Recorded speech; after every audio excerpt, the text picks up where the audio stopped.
Hi, I'm Don, and this is the Hobbyist Geek.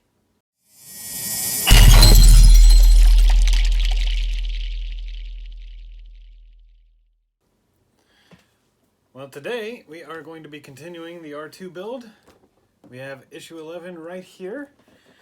This looks like another short issue, not a lot of parts, but let's open her up and see what we've got.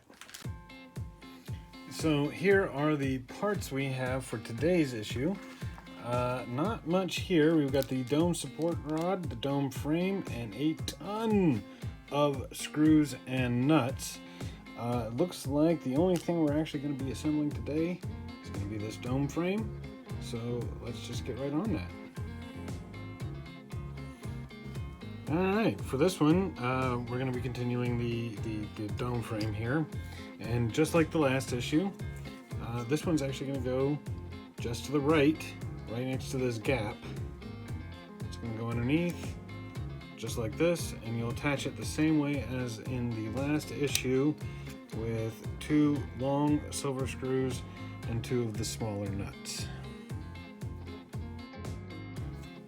And, well, that's it. That is the end of this issue, issue 11. Not a whole lot accomplished here today, but there you have it. Well, that was short. Not a lot accomplished. I mean, I do like the way the dome is coming, and with all of those screws that we got, I can only hope something bigger is on the way. But there we go. If you like the video, remember to like, share, and subscribe, and we will see you next time. Bye.